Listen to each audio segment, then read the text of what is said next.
वकला के हवाले से 1996 की आपने बात की अरुण साहब, वो कहते हैं कि जस्टिस सज्जाद अली शाह साहब के फुल बेंच ने इस बात के ऊपर फैसला दिया था कि सीनियरिटी की बुनियाद यही होगी, जिसका पहला नंबर है वही आएगा, चौथे, पांचवें या 11वें 12वें नंबर के ऊपर कोई नहीं आएगा। और मुशर्रफ साहब के दौर में इसके खिलाफ जाकर तकर्रियाँ की गई थी। ये वकला का मौक़िफ़ है।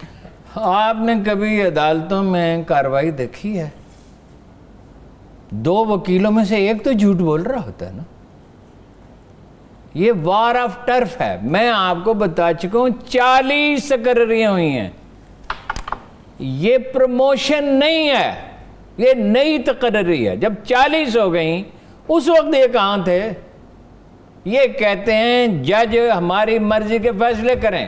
जब जस्टिस खोसा ने कहा तेज रफ्तार अदालतें बनाई और कत्ल तक के मुकदमा 2-2.5 महीने में फैसले होने लगे, इन्होंने क्यों कहा कि इतनी जल्दी ना करें? वकील इंसाफ में मददगार नहीं है, उसके रास्ते में रुकावट है। ये वो लोग हैं जो अस्पतालों पे हमले करके मरीजों के मुंह से ऑक्सीजन की टूटियां बाहर निकाल देते हैं। ठीक है, इनका कोई ताल्लुक नहीं है इस बात से। भाई अदलिया में तकर्रर होना है ना। मैंने आपको बताया कि 22वें ग्रेड में तकर्रर जो है वो वज़ीर आज़म करता है। ठीक है, उसने, देखिए मैं आपके और मिसाल देता हूँ।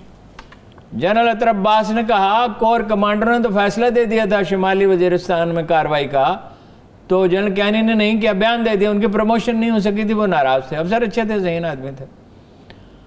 तो मैं जनरल कैनी के पास गया, मैंने उनसे कहा कि कोर कमांडरों ने जब फैसला दे दिया तो आपने ऑपरेशन क्यों नहीं किया? उन्होंने कहा कोर कमांडर्स डिस्कशन का फोरम है, डिसीजन फोरम नहीं है। डिसीजन का फोरम जो है वो चीफ ऑफ आर्मी स्टाफ का दफ्तर है, क्योंकि उसे ISI से भी पूछना है, MI से भी पूछना है, उसे पॉलिटिकल हुकूमत से भी बात करनी है, पॉलिटिकल इम्प्लीकेशंस भी है, बहुत सारे अदारे हैं।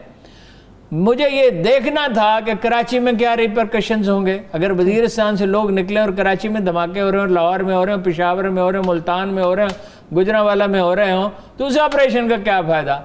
मैं अपने वक्त पे करूँगा। जान कैरी आता रहा और लोग आते रहे, दबाव डालते रहे, इतना दबाव डाला कि हमारी एक चौकी पे हमला करके पाकिस्तानी फौजी मार डाले।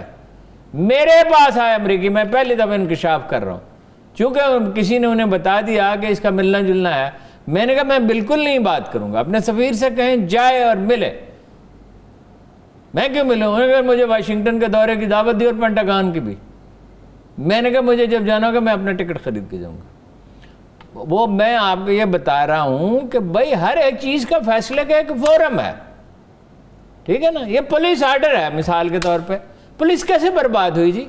नासिर दुर्रानी यहाँ आए थे, इंतहाई नेक नीयत आदमी, उन्होंने तो नाफिज कर दिया ना 2002 का पुलिस आर्डर। पख्तूनख्वा में आज भी नाफिज है, यहाँ क्यों नहीं नाफिज हो सकता? यहाँ बंदे फलां के अलीफों के, वजीर आला के, वजीर के, MPs के, MNS के, तो जुर्म तो वहीं का वहीं रहेगा। तो मेरिट वाले आप क्या थानेदार जो सीनियरिटी पे लगेगा, वो खान साहब ने तो एक दफा ये भी कह दिया था कि इलेक्शन होगा, SHO का इलेक्शन होगा, कहा था, मजाक ना समझें। वो शेरफ होता है जो ओवरलुक करता है, निगरानी करता है, और वो तजर्बा नाकाम हो चुका। सही है, ठीक है, चलिए आपने दिया। और मिसाल देता हूँ आपको, रिटायरमेंट से पहले जनरल कैनी नवाज शरीफ के पास गए, वो जीत चुके थे इलेक्शन, अभी उन्हें हल्फ उठाना था। उन्होंने नए आर्मी चीफ के बारे में उनसे मशवरा किया। उन्होंने कहा कि मेरा ख्याल है जैसे कि नवाज शरीफ साहब का चकमा देने का तरीका है कि सीनियर मोस्ट, क्योंकि वो जनरल राशिद को नहीं लगाना चाहते थे, जिन्हें मोस्ट कॉम्पिटेंट समझा जाता था। जनरल हारून इसलिए रह गए कि उन्होंने कुछ लॉबिंग की थी। तो मुझे जनरल साहब ने पूछा ऐसे ही, मेरा तो क्या ताल्लुक इन चीज़ों से है कि भाई लोग क्या कहते हैं। मैंने कहा सर आप जानते हैं या मैं जानता हूँ? इतलात आपके पास होती है, मेरे पास होती हैं। उन्होंने कहा फिर भी, मैंने कहा कोई है जिसके ज़ाती ताल्लुकात हों? कोई है फौज में जिसकी शरीफ ख़ानदान से ताल्लुकात हों? अच्छा, ठीक है। तो उन्होंने एक तारीख़ी फ़िक्र की। उन्होंने उनसे कहा 2 बातें बड़ी अहम कही थी। अगर तालिबान से मुज़ाकरात करने हैं, आइन के फ्रेमवर्क के अंदर करें, मुकर्रर मुद्दत के अंदर करें, और उसमें मजहबी जमातों को शामिल न करें, they will take it over. और दूसरा ये कहा, उन्होंने कहा मैं सीनियरिटी पे लगाऊंगा, हालांकि उन्होंने नहीं लगाया सीनियरिटी पे।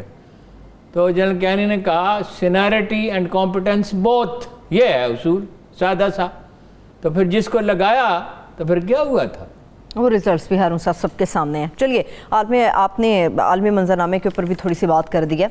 मार्गोलिस बड़े फेमस कॉलम निगार हैं, उन्होंने लिखा है ऑस्ट्रेलिया के हवाले से कि ऑस्ट्रेलिया को एक्चुअली चीन से ख़तरा महसूस हो रहा है। Margolis is the only journalist on this planet जिससे मिलने की ख्वाहिश कभी मेरे दिल में पैदा हुई है। सच ए ग्रेट राइटर, इतना गैर मुतस्सब, कैनेडियन है, अमेरिका में रहता है, बहुत अमीर आदमी है, अपनी ज़ाती दवाओं की फैक्ट्री से कंटेनर भर कर अफ़गानिस्तान भेजता रहा ज़ख्मियों के लिए। मार्गोलिस ने कमाल की तजवीज़ पेश की है। आपके पास कितने मिनट हैं? मेरे पास हारून साहब इस वक्त 4 मिनट बाद। ठीक है। मार्गोलिस कहता है कि बड़ी अच्छी परफॉर्मेंस थी, ये उसकी राय है, बड़ी अच्छी परफॉर्मेंस थी जो बाइडन की, मगर इसमें उसे एफ ग्रेड मिलना चाहिए, ABCD नहीं, एफ ग्रेड।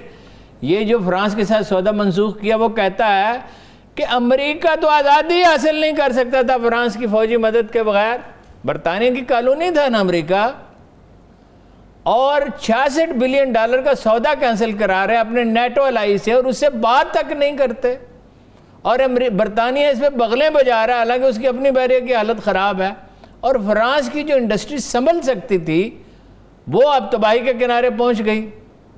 जबकि ऑस्ट्रेलिया को जो अमेरिका से आबदोज़ें मिलेंगी वो तो अभी नहीं मिलेंगी, उसमें वक्त लगेगा। ऑलरेडी अड्डा तो वहां है, वो तो उसकी 52वीं रियासत की तरह है, जैसे इसराइल है। वो तो 6 से 8 साल लगेंगे। तो फिर वो देखे ना, वो बहुत पाकिस्तान आता रहा है, वो प्रो पाकिस्तान भी है, वो बिल्कुल गैर जानबदारी से लिखता है और यहाँ आता है, लोगों से मिलता रहा है।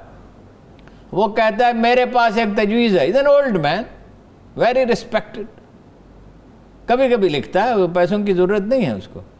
वो कहता है कि आई हैव ए प्रपोजल, जिससे अमेरिका का मसला भी हल हो जाएगा, चीन का मसला भी हल हो जाएगा, फ्रांस का मसला भी हल हो जाएगा। अच्छा, क्या है? ऑस्ट्रेलिया का देखो क्या, व्हाट ए ग्रेट इंटेलेक्चुअल। क्या वो कहता है चीनी जो हैं अब फ्रांसीसी जख्म खुर्दा है, उनकी इंडस्ट्री तबाह, $66 बिलियन का सौदा कैंसिल हो जाना, इज इट ए जोक? बहुत बड़ा नुकसान है। वो कहता है मैं चीनियों से कहता हूं फ्रांसीसी आबदोज़ें खरीद ले। चीनियों का इसमें उसने इशारा किया, एक तो आपका पॉलिटिकल इन्फ्लुएंस यूरोप में बढ़ जाएगा, दूसरा वो आबदोज़ें चीनी आबदोज़ों से तो बेहतर है ना, आपकी टेक्नोलॉजी एक स्टेप आगे चली जाएगी फ्रांस से आबदोज़ें परचेज करने के बाद। ठीक है, सही। और वो कहता है अमेरिका का भी एक मसला हल हो जाएगा, उसके इस्तेमारी ज़ौक़ की तस्कीन हो जाएगी।